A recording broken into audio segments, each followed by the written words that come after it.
Passport request आ चुकी है लेकिन उसके 30 डेज पूरे होने वाले हैं या फिर पूरे हो चुके हैं, तो उसके बाद क्या होगा, so that is coming in this video. बहुत सारे स्टूडेंट्स का ये क्वेश्चन आ रहा था कि हमारी पासपोर्ट रिक्वेस्ट आ गई है लेकिन हाँ 2 वे कोरियर सर्विस अभी चल नहीं रही है, तो उस केस में क्या होगा।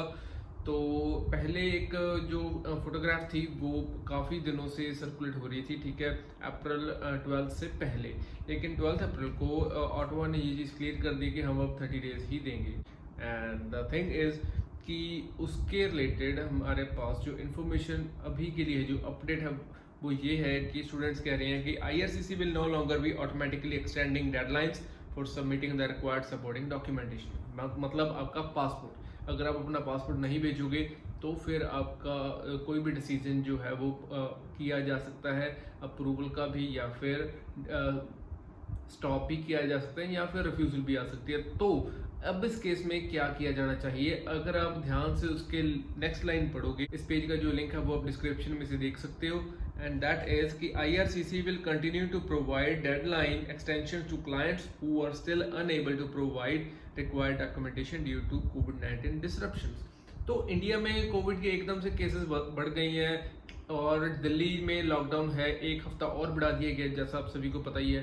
तो उसके बाद अब क्या सीन होगा, तो IRCC को मजबूरी में 30 डेज का और एक्सटेंशन जो है वो देना पड़ेगा, क्योंकि everybody in India is affected by covid. As long as you provide a reasonable explanation of how you have been affected by कोविड-19 related disruptions by the deadline, IRCC will extend that deadline for an additional 30 days।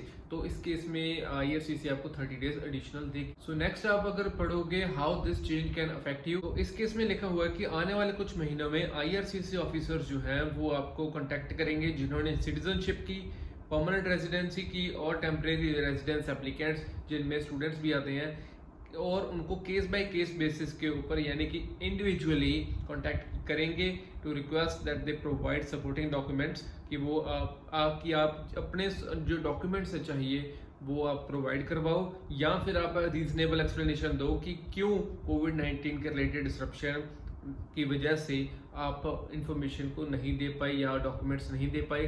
तो उस cases में हम कह सकते हैं कि जो 2 वे कोरियर सर्विस थी वो डिसरप्टेड थी, वो बंद थी, that is why we were not able to send our passport. तो पासपोर्ट रिक्वेस्ट आ गई है, फिर भी हमें पासपोर्ट तो भेजना पड़ेगा। तो पासपोर्ट भेजने के लिए आपके लिए एक डिफरेंट टैब बनाएगी, what you need to do if you still have to provide the document in support of your application. तो उसमें आपको एक स्पेसिफिक चीज बताई गई है, चेक द लास्ट मेल और letter you received from the IRCC to confirm what documents you need to provide. तो सबसे पहले डॉक्यूमेंट जो है वो आपको कलेक्ट कर लेना है, पासपोर्ट सभी के पास होता ही है।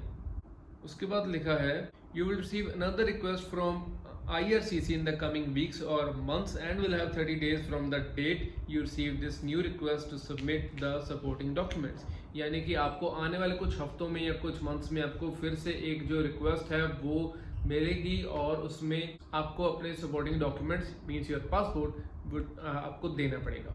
तो आपको एक्सटेंशन के लिए रिक्वेस्ट करना पड़ेगा और उसमें आपका अगर रीजनेबल हुआ तो फिर आपको IRCC जो है वो 30 डेज का एक्सटेंशन और दे देगी। अगर आपका रीजनेबल नहीं हुआ तो आपकी फाइल के ऊपर डिसीजन खुद IRCC लेगी कि क्या किया जाना चाहिए, क्या आपको एक्सटेंशन देनी चाहिए या फिर आपकी फाइल को रिफ्यूज कर देना चाहिए।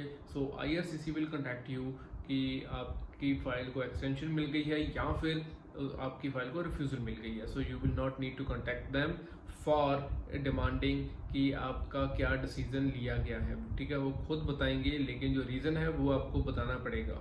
सो उसके रिगार्डिंग कोई भी इंफॉर्मेशन इन canada.ca की वेबसाइट के ऊपर नहीं है कि आपको किस तरह से रीज़न बताना है। So most probably what will happen is कि आपको एक मेल आएगा, ठीक है, I am talking about the probable cases not the actual ones. तो या तो आपको मेल आएगा कि आपका पासपोर्ट जो है वो हमारे पास नहीं आया, तो आप बताइए क्या किया जाए, या उसके रिप्लाई में आपको बताना होगा, या फिर आपको एक वेब फॉर्म रेज करना होगा।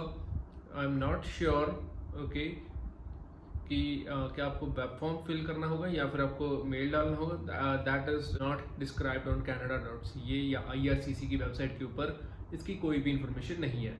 अगर 30 डेज की एडिशनल डेडलाइन में भी आपका कोई भी डॉक्यूमेंट IRCC के पास नहीं पहुंचता है तो अगेन आईआरसीसी की मर्जी होगी, वो आपकी एप्लीकेशन को और भी एक्सटेंड कर सकते हैं या फिर उसे रिफ्यूज भी कर सकते हैं, so they will contact you in that case. लेकिन एक जो लास्ट क्लॉज है इसमें, उसमें ये स्पेसिफिकली लिखा हुआ है, if IRCC determines that a large number of clients is affected bye a pandemic lockdown और सर्विस रिलेटेड डिसरप्शन, यानी कि अगर बहुत बड़े लेवल के ऊपर कोई पैंडेमिक की वजह से लॉकडाउन हुआ है या फिर सर्विस नहीं चल रही है, such as temporary closure of VAC और एएससी, जैसे हमारे यहाँ वीएफएस जो है वो बंद कर दिया गया है, we will not contact you to request the supporting documents until the situation is resolve. जब तक सिचुएशन सॉल्व नहीं हो जाती, लॉकडाउन खत्म नहीं हो जाता, तब तक आईआरसीसी आपको कांटेक्ट नहीं करेगी कि आप अपना जो डॉक्यूमेंट्स हैं, अपना पासपोर्ट जो है वो आप भेजो। So that can be the reason कि इतने कम पासपोर्ट रिक्वेस्ट जो इन दिनों में आ रही हैं। ठीक है, मेरे पास भी बस 1-2 केसेस जो हैं वो डेली के आ रहे हैं। आई am talking about the max number, not the usual. तो उसके इसी वजह से मैं पासपोर्ट रिक्वेस्ट के वीडियोस नहीं बना रहा था। एंड आई थिंक कि जो बीवीएल आ रहा है, बहुत सारे लोगों को बायोमेट्रिक वैलिडेशन लेटर आ चुका है, ठीक है, लेकिन उन्हें पासपोर्ट रिक्वेस्ट नहीं आ रही है। सो द पॉसिबल रीजन यही है कि जब से दिल्ली में लॉकडाउन हुआ है तो उसके बाद बहुत कम लोगों को पासपोर्ट रिक्वेस्ट आए हैं, और that can be the reason कि आईआरसीसी ने अभी के लिए पासपोर्ट रिक्वेस्ट देनी बंद कर दी है, ताकि जब तक सिचुएशन रिजॉल्व नहीं होती तब तक आपके जो पासपोर्ट हैं वो डिमांड शायद नहीं किए जाएं। सो that can be the reason. The other thing is कि पासपोर्ट रिक्वेस्ट अब शुरू कब होगी, तो जो कि इंडिया का जियो पॉलिटिक्स है, ठीक है, बंगाल में रैलीज हुई थी तो वहाँ पर कोविड पेशेंट्स ज़्यादा आने शुरू हो चुके हैं, ठीक है। न्यूज़ है कि उनका 50% तक का पॉजिटिविटी रेट आ रहा है इन कोलकाता। और अगर हम बात करें कि मैं किसी एक जाति विशेष के विरोध में नहीं हूँ, लेकिन जो गवर्नमेंटल पॉलिसीज़ इस टाइम पर की गई थी, जो कि तो उसकी वजह से बहुत सारे केसेस आने वाले दिनों में इंडिया में और आ सकते हैं।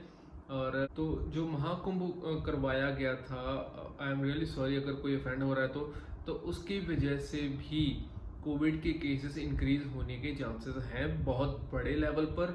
और अगर ये होता है तो जो दिल्ली में लॉकडाउन है वो और भी ज़्यादा एक्सटेंड होगा। If we talk about the banning of flights, तो वो जो बैन है वो और भी ज़्यादा एक्सटेंड हो सकता है due to rising number of cases. तो जो कोविड के केसेस हैं, आई बिलीव दैट कि वो बहुत ज़्यादा एक बार इंक्रीज होंगी। And again, I am saying that I am not against any religious or cultural view or any specific culture or any ritual, but I am in support of what should be done to protect all the people of all of the world.